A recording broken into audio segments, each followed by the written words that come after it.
దరఖాస్తు చేసుకోవాలి.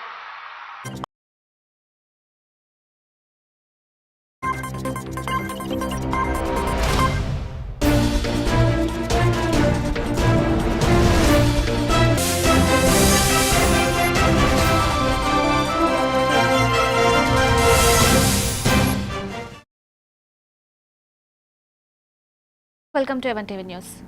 వివరాల్లోకి వెళ్తే నారాయణపేట జిల్లాలో రెండో విడత ఎన్నికలకు నామినేషన్ కేంద్రాలను జిల్లా కలెక్టర్ సిక్తా పట్నాయక్ పరిశీలించారు. నామినేషన్ కేంద్రాలుగా చిన్నజట్రం, ధన్వాడ, మరికల్ మండల కేంద్రాలను ఆమె సమీక్షించారు. నామినేషన్ల ప్రక్రియ సజావుగా సాగేలా అభ్యర్థులు నామినేషన్ ఫారాలు నింపే సమయంలో ఏవైనా సందేహాలున్నా వెంటనే పరిష్కరించాలంటూ కలెక్టర్ సూచనలిచ్చారు. ఎలాంటి అవాంతరాలు లేకుండా ప్రజాస్వామ్య ప్రక్రియ న్యాయంగా, సమర్థవంతంగా జరుగుతుందనే దృష్టితో ఏర్పాట్లు పరిశీలించారు.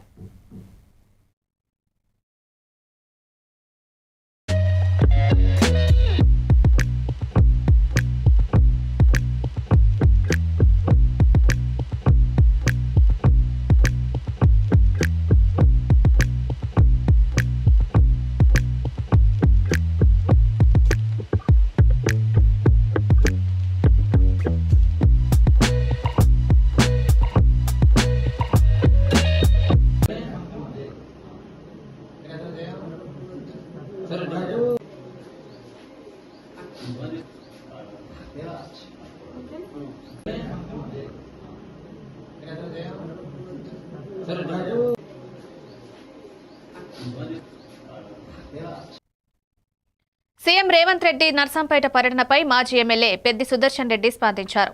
నర్సంపేట నియోజకవర్గంలో బీఆర్ఎస్ ప్రభుత్వం చేసిన అభివృద్ధిని సీఎం సమీక్షించాలని కోరారు. మోకా తుఫాన్తో భారీగా నష్టపోయిన రైతులను వెంటనే ఆదుకోవాలని డిమాండ్ చేశారు. ప్రతి మండలంలో గురుకుల పాఠశాలలకు నూతన భవనాలు నిర్మించాలని సూచించారు. నర్సంపేట మెడికల్ కాలేజీకి 183 కోట్ల శంకుస్థాపన చేసినా ఇప్పటికీ సరైన సదుపాయాలు లేకపోవడాన్ని విమర్శించారు. నియోజకవర్గంలో 200 పైగా బిట్ రోడ్లు నిర్మించాం, ఫిష్ మార్కెట్, ఆడిటోరియం పనులు నిలిచిపోయాయని ఆరోపించారు.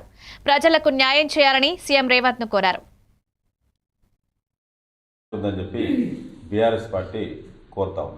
సో గ్రామ పంచాయతీ ఎన్నికల మధ్యలో వారు నర్సంపేటకు రావడం అనేది అది కాంగ్రెస్ పార్టీ కోసమా, నియోజకవర్గ ప్రజలందరూ కూడా అర్థం చేసుకోవాలని చెప్పి విజ్ఞప్తి చేస్తూ ఉన్నాం.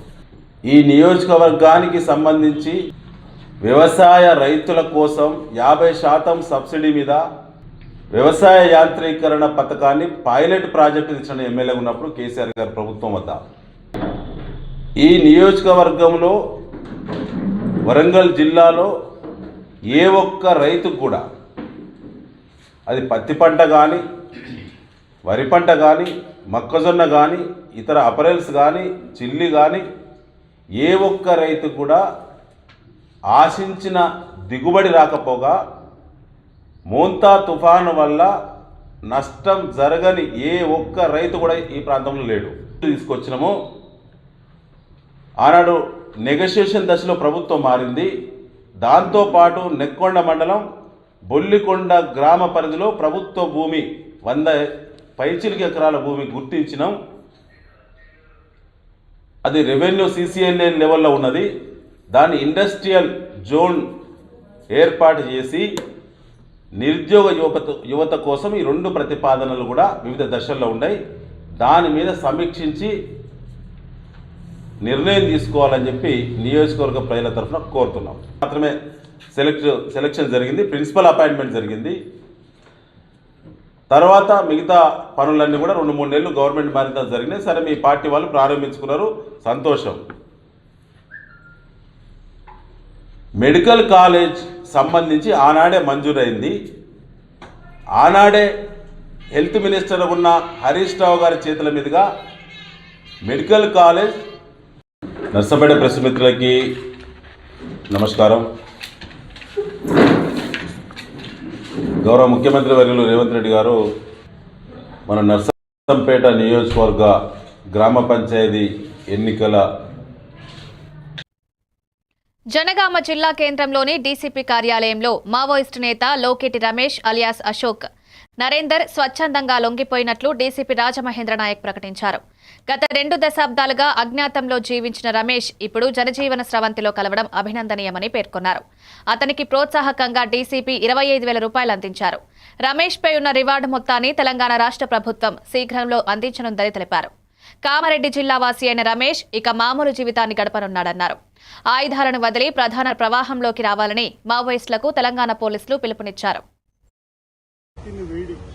తెలంగాణ రాష్ట్ర పోలీసు మరియు తెలంగాణ ప్రభుత్వం ప్రజలకు చేస్తున్న వివిధ రకాల సహాయ సహకారాలు మరియు జీవన స్రవంతిలో కలవాలనే ఉద్దేశంతో ఈరోజు మా ముందు లొంగిపోవడం జరిగింది. పామేడ్ LOS కమాండర్ వివాహం చేసుకోవడం జరిగింది. ఇతని భార్య కమల 2023లో అరెస్ట్ అయి ప్రస్తుతం రిమాండ్లో ఉన్నది. ఇతను 2005 సంవత్సరంలో తన సోదరి లోకేటి రావణ్యతో కలిసి సిపిఐ మావోయిస్టు పార్టీలో చేరినాడు. లోకేటి రమేష్ అలియాస్ అశోక్ ఇతను 8 లక్షల రూపాయలు నగదు బహుమతి ప్రకటించబడింది. పోలీసులు ఇస్తున్న పోరు వద్దు ఊరు ముద్దు అనే పిలుపును మరోసారి పునరుద్ఘాటించడం జరుగుతుంది. శాంతియుతంగా గౌరవప్రదంగా మరియు అర్థవంతంగా పునర్నిర్మించుకునే అవకాశాన్ని పొందగలుగుతారని తెలియజేయడం జరుగుతుంది. ఆయుధాలను మరియు అజ్ఞాతాన్ని వీడండి, జనస్రవంతిలో కలవండి, మీ ఊరికి తిరిగి రండి. అజ్ఞాత మావోయిస్టులకు తెలంగాణ పోలీసుల బాపట్ల జిల్లా బస్టాండ్లలో దృష్టి మరల్చి దొంగతనాలకు పాల్పడుతున్న అంతర్రాష్ట్ర నిందితురాలని ఇంకొల్లు పోలీసులు అరెస్ట్ చేశారు. నిందితురాల వద్ద నుండి 15 లక్షల విలువ గల బంగారు ఆభరణాలు స్వాధీనం చేసుకున్నట్లు జిల్లా ఎస్పీ బి ఉమామహేశ్వర్ విలేకరుల సమావేశంలో వెల్లడించారు. ఇటీవల జిల్లాలో చోటు చేసుకున్న బంగారు దొంగతనాల కేసులను ఆధారంగా తీసుకుని ప్రత్యేక దర్యాప్తు చేపట్టిన పోలీసులు ఆమెను గుర్తించి పట్టుకున్నారు. నిందితురాలిపై మరిన్ని కేసులు వెలుగులోకి వచ్చే అవకాశం ఉందని ఎస్పీ తెలిపారు. ఈ కార్యక్రమంలో Chirala DSP Moin, Inkollu CI Ramanaiah, SI Suresh సహా పోలీసులు పాల్గొన్నారు. గండికోట పద్మ ఈమె గతంలో కూడా ఏపీతో పాటు తెలంగాణలో సుమారు 10 జిల్లాల్లో 17 కేసుల్లో నిందితురాలుగా ఉంది. ప్రాంతంలో నేరాలకు పాల్పడుతూ 2020లో కూడా జైలుకు వెళ్ళి జైలు శిక్ష అనుభవించడం జరిగింది. తిరిగి జైలు నుంచి రిలీజ్ అయిన తర్వాత కూడా ఈ నేరాలకు పాల్పడుతుంది. అద్దంకి ఈ టౌన్లతో పాటు నర్సరావుపేట, తుని పోలీస్ స్టేషన్స్లో కూడా రీసెంట్గా 5 చోరీలకు పాల్పడడం జరిగింది. ఈ 5 చోరీలకు సంబంధించినటువంటి 15 లక్షలైనటువంటి 136 గ్రాములైనటువంటి బంగారు ఆభరణాలని నిందితురాల నుంచి రికవరీ చేసి అరెస్టు చూపెట్టి రిమాండ్ చేయడం జరుగుతుంది.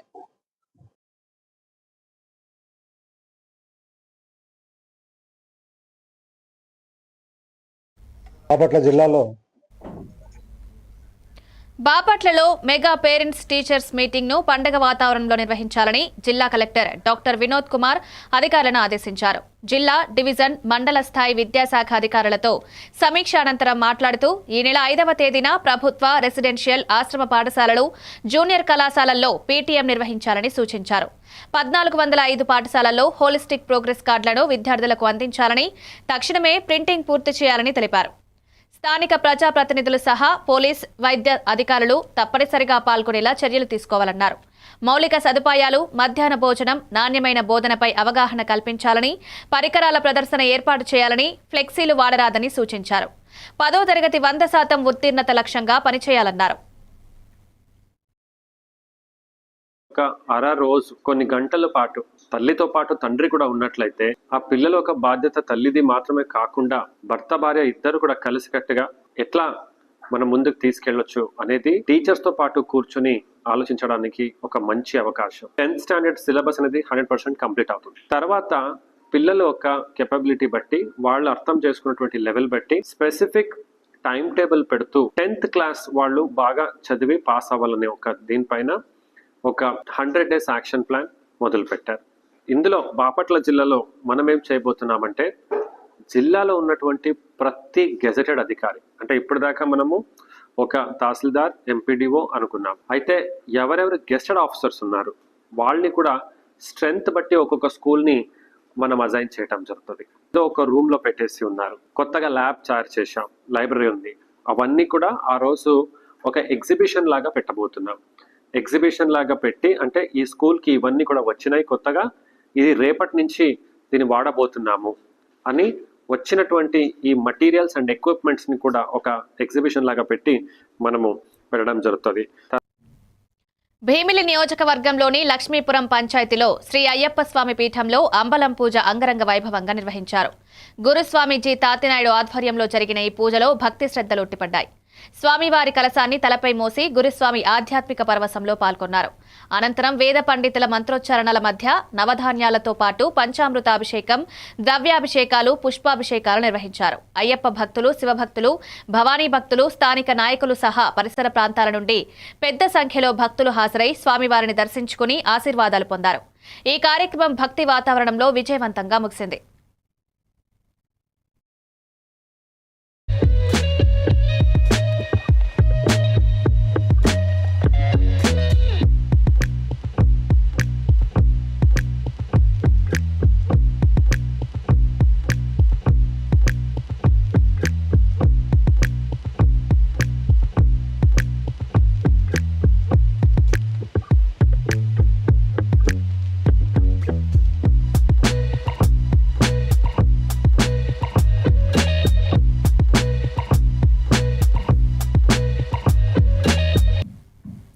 డేటింగ్ యాప్లను పూర్తిగా నిషేధించాలని డిమాండ్ చేస్తూ జనజాగరణ సమితి నేతృత్వంలో శివాజీపాలెం ప్రెసిడెంట్స్ డిగ్రీ కాలేజ్ విద్యార్థులు నోటికి నల్ల రిబ్బన్లు కట్టుకుని మౌన ప్రదర్శన నిర్వహించారు.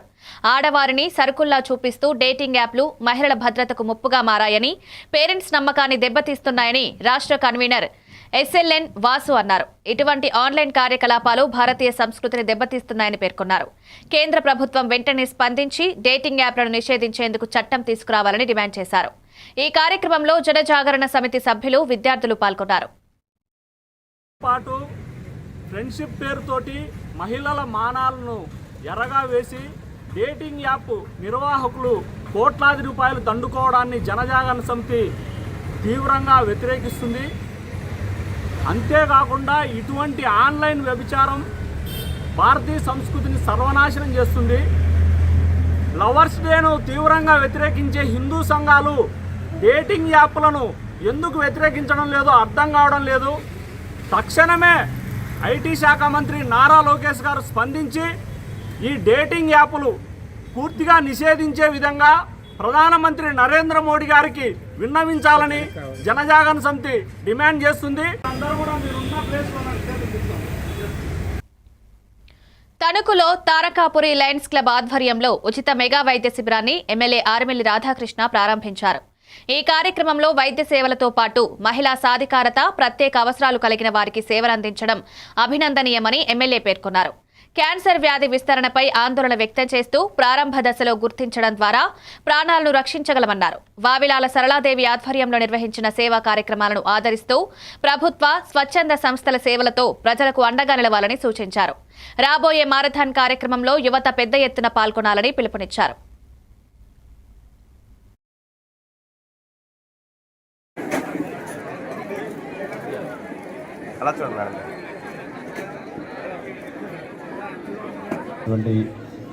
ఈ మెగా మెడికల్ క్యాంప్ కార్యక్రమానికి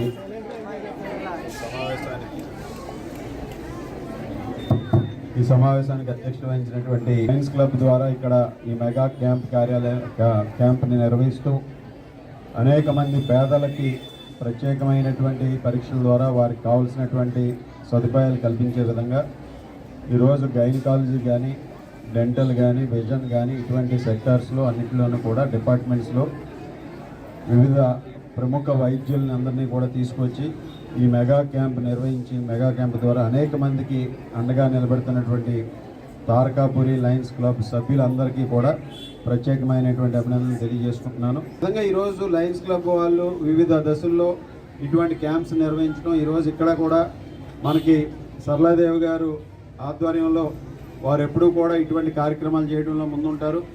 ఇటువంటి సేవా కార్యక్రమాలు ఈరోజు మన లయన్స్ క్లబ్లన్నీ కూడా ఇటువంటి సేవా కార్యక్రమాలు చేస్తూ ఒక్క క్లబ్కి ఒకటి పోటాపోటీగా ఇటువంటి దాతృత్వాన్ని చాటుకుంటూ మంచి మంచి కార్యక్రమాలు ప్రభుత్వం చేసేటటువంటి కార్యక్రమాలతో పాటుగా కూడా వీళ్ళు ఈ క్లబ్స్ అన్నీ కూడా చేస్తున్నటువంటి కార్యక్రమాలు ప్రజలకు ఎంతో ఉపయోగకరంగా ఉంటున్నాయి. వారు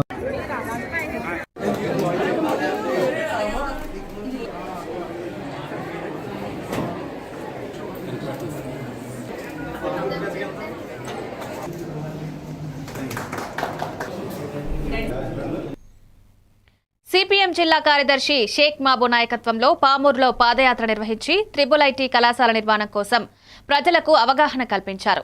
దూబగుంటలో కళాశాల స్థాపించాలని డిమాండ్ ఉంచుతూ వెలుగొండ ప్రాజెక్టు త్వరితగతిన పూర్తి చేయాలన్నారు. విద్యార్థులకు ఉన్నత విద్యా అవకాశాలు, నిరుద్యోగులకు ఉపాధి కల్పించడానికి ఈ కళాశాల ముఖ్యమని పేర్కొన్నారు.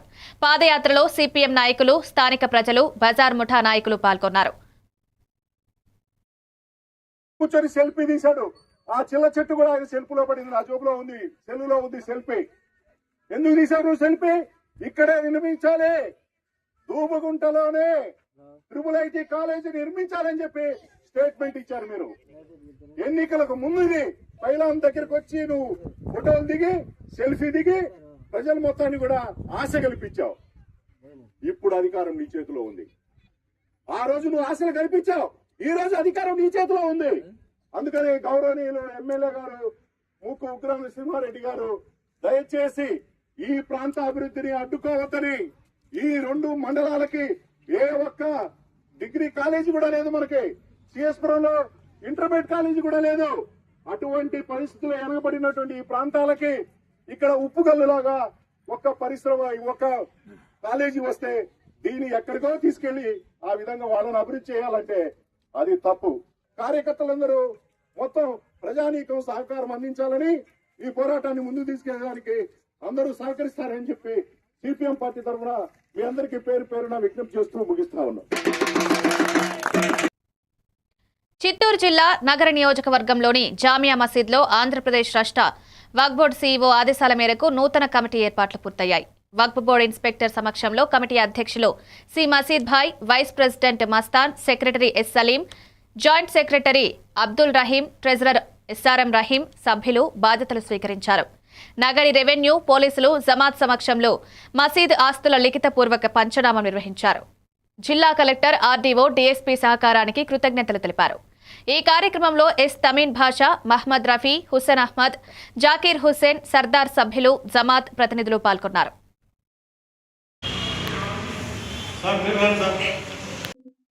అందరికీ నమస్కారం. మొన్న లాస్ట్ వీక్ గురువారం నాడు పోస్ట్ పోన్ చేయడం జరిగింది. ఈసారి అధికారం మొత్తం రెవెన్యూ, పోలీస్, వక్ఫ్ బోర్డ్ ఇన్స్పెక్టర్ సమక్షంలో వీళ్ళకి చార్జ్ ఎజ్యూమ్ చేయడం జరిగినది. వీళ్ళు ఎజ్యూమ్ చేసుకున్నారు. ఇక్కడ నుంచి జామియా మసీద్, మక్కా మసీద్ తరఫు పూర్తి బాధ్యతలు మసీద్ అండ్ మరియు 10 మెంబర్లతో కమిటీ అనేది మసీద్ affairs, day to day affairs చూడడం జరుగుతుంది. వీళ్ళే ఇంకా okay.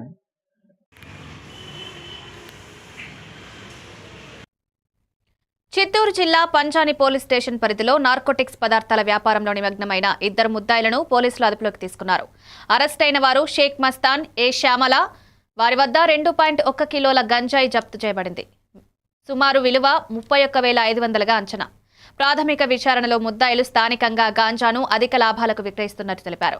Palamaner rural circle inspector ఆధ్వర్యంలో ఫిర్యాదు నమోదు చేసి నేర వివరాల కోసం న్యాయస్థానానికి రిమాండ్ చేశారు.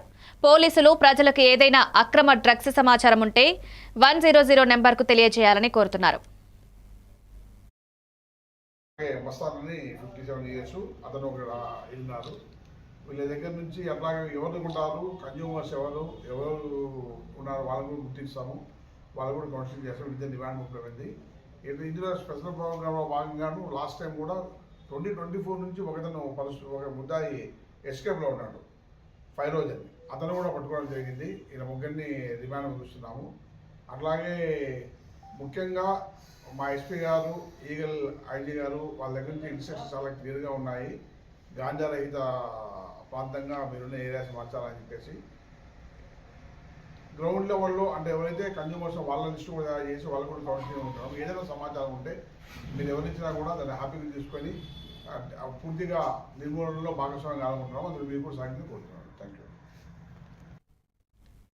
చిత్తూరు జిల్లా పలమనేరుపేట ఏరియాలోని గోపిస్వామి నిర్మిస్తున్న నూతన గృహంలో మళ్లీ కరెంటు వైర్లు చోరీకి గురయ్యాయి. గత మార్చిలో కూడా ఇలాగే వైర్లు దొంగిలించబడ్డాయి. ఇప్పుడు సుమారు 1.2 లక్షల విలువ చేసే ఎలక్ట్రిక్ వైర్లు, ఇతర సామాగ్రి దుండగులు దోచుకు వెళ్లారు. స్థానికులు భయంతో గుప్పెట్లో పరిస్థితిలో ఉన్నారని తెలిపారు.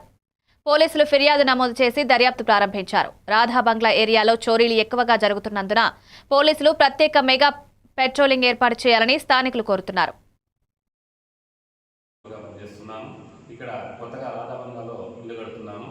ఆ ఇంట్లో వైరింగ్ వర్క్ అనేది జరుగుతుంది. నిన్న నైట్ కానీ ఎప్పుడు జరిగిందో సరిగ్గా ఐడెంటిఫై చేయలేకపోయాము. కాకపోతే ఇక్కడ దాదాపు 1 లక్షకి పైన విలువ గల వైర్లంతా కూడా వైరింగ్ లాగేసిన వైర్లంతా కూడా లాక్కొని దొంగలుగా దోచుకొని వెళ్ళిపోయారు. మేము దయతలిచాము. ఇప్పుడు ఇలా జరిగితే కూడా మా అనుమానం ఆ పిల్లలే అనుకుంటున్నాను నేనైతే. ఇక్కడ ఉన్న వాళ్ళంతా కూడా ఆ పిల్లలే చేస్తుంటారని చెప్పి మాకు గట్టిగా చెప్తున్నారు. దానివల్ల పోలీస్ స్టేషన్లో మళ్ళీ కేసు పెట్టాము. దయచేసి మాకు న్యాయం చేయాలని చెప్పి పోలీస్ అధికారిని వేడుకుంటున్నాం.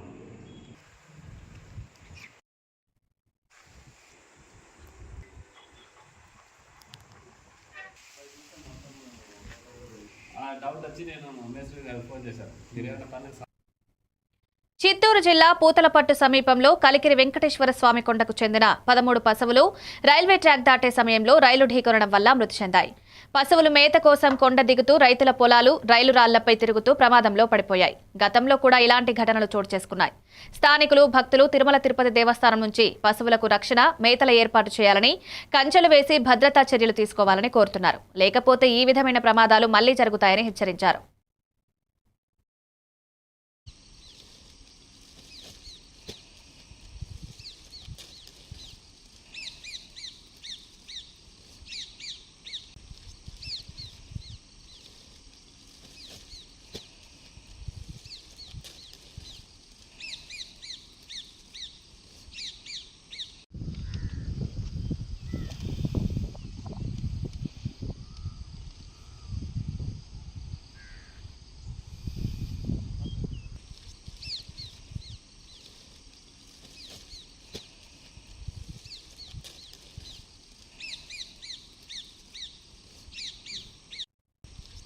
విజయనగరం జిల్లా బాడంగి మండల కేంద్రంలో హిందుస్థాన్ పెట్రోలియం కార్పొరేషన్ లిమిటెడ్ భూగర్భ పైప్లైన్ నిర్మాణం ప్రారంభించాలని నోటీసులు జారీ చేశారు.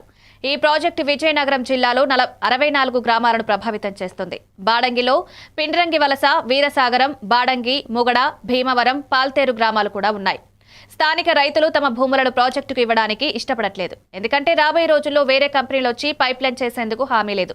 రైతులు భవిష్యత్తులో తమ హక్కులను కాపాడాలనే ఉద్దేశంతో వ్యతిరేకత వ్యక్తం చేశారు. విశాఖపట్నం, అనకాపల్లి, విజయనగరం, మండ్యం జిల్లాల్లో ఈరోజు మనకి ఈ బాడంగిలో దీనికి సంబంధించి 3-1 నోటిఫికేషన్ ఇచ్చుకున్నాం ఇనిషియల్గా. దానికి సంబంధించి రైతులు కొంతమంది అబ్జెక్షన్ తెలియజేసి ఉన్నారు. అందులో భాగంగా వాళ్ళ తాలూకు అభ్యంతరాలు దాని మీద డిస్కస్ చేయడానికి ఈరోజు సెక్షన్ 5(1) ప్రకారం ఇక్కడ మన ఎంపీడీఓ ఆఫీస్లో మీటింగ్ హాల్లో ఈరోజు రైతులతో ఇక్కడ ఎవరైతే ఉన్నారో భూములు కొత్త చట్టం, భూసేకరణ చట్టం ప్రకారం నిర్ణయించి 2.5 రద్దు చేసి దాంట్లో 10% అనేది మనం చేయడం జరుగుతుంది. ఇవన్నీ కూడాను మళ్ళీ వాళ్ళకి రాతపూర్వకంగా తెలియజేస్తాం. ఇది ఓవరాల్. Thank you. అందరికీ నమస్కారం. మాది వీరసారంగా, నా పేరు పప్పల సత్యనారాయణ. మాకు హెచ్పిసిఎల్ పైప్ లైన్ వేయడం వల్ల మా విలేజ్లో ఉండే రైతులందరికీ కూడా చాలా ఇబ్బంది. అది వేయడం వల్ల మా భూములు వాల్యుయేషన్ తగ్గిపోతుంది. ఇట్టి పరిస్థితులు కూడా మాకు లైన్ వేసే అవసరం మాకైతే లేదు. రూట్ మార్చి రూట్ వేసుకుంటాం. ఏలూరు జిల్లా నూజివీడు మండలం జంగంగూడెం, దేవరకుంట గ్రామాల మధ్య సాగు భూముల సరిహద్దు వివాదానికి మంత్రి కొలుసు పార్థసారథి స్వయంగా రంగంలోకొచ్చారు. రెవెన్యూ, పోలీస్, అటవీ అధికారులు 2 గ్రామాల ప్రజలతో కలిసి సంఘటనా స్థలానికి వెళ్లి 4 గంటల పాటు భూములను పరిశీలించారు. ఫారెస్ట్ డిఎఫ్ఓ, సబ్ కలెక్టర్కు సూచనలిచ్చి సరిహద్దులు నిర్ణయించిన తర్వాత మాత్రమే అటవీ భూములపై చర్యలు తీసుకోవాలని హెచ్చరించారు. ఏ వ్యక్తులు, ఎవరూ రైతుల హక్కులు కుదరకుండా భూములను ఆక్రమించలేరని మంత్రి స్పష్టం చేశారు. వ్యక్తుల మధ్య తగాదాలు గ్రామస్థాయి సమస్యలుగా పరిష్కరించాలని సూచించారు. 70-80 పట్టాలు ఇవ్వడం జరిగింది. ఆ 70-80 పట్టాల్లో కొంతమంది మాత్రమే సాగులోకి వచ్చి సాగు చేసుకుంటూ ఉన్నారు. ఎక్కువ మంది ఆ భూమిని అప్పజెప్పడం కానీ, సబ్ డివైడ్ చేయటం కానీ చేయక ఈ గందరగోళ పరిస్థితులకు దారి తీస్తుందని చెప్పేసి మనవి చేస్తా ఉన్నాను. వాళ్ళు ఎవరికి బలం ఉన్నాడు వాడు, లేకపోతే కొంతమంది రాజకీయ లబ్ధి కోసం రెచ్చగొట్టి దాంట్లో పంపిస్తాం, లేకపోతే మొక్కలు ఒకడు వేపిస్తాం, ఇంకొకడు ఆ మొక్కల్ని పీకిచ్చేస్తాం. ఇటువంటి చర్యలతో రాజకీయాలు ఆడుతా ఉన్నారు కొంతమంది కావాలని. అక్కడ అవసరమైతే ఫెన్సింగ్ కూడా వేపిస్తాం, రాళ్ళు పాతి బౌండరీ రాళ్ళు పాతి దాని లోపలికి వస్తే శిక్షారులు అని చెప్పేసి బోర్డు పెట్టించి చేస్తాం. పశువుల రైతులు, గొర్రెల మేకల రైతులతో చర్చించి మాకంత భూమి అవసరం లేదనుకున్నప్పుడు గ్రామ పరిస్థితులు లేకపోతే ఇతర పరిస్థితులు పరిశీలించి పట్టాలు ఇవ్వడానికి ఏమైనా అవకాశం ఉంటుందేమో రెవెన్యూ అధికారులు చూస్తారు. వాళ్ళు చూసి వాళ్ళు కనుక చెప్తే అప్పుడు చేస్తాం.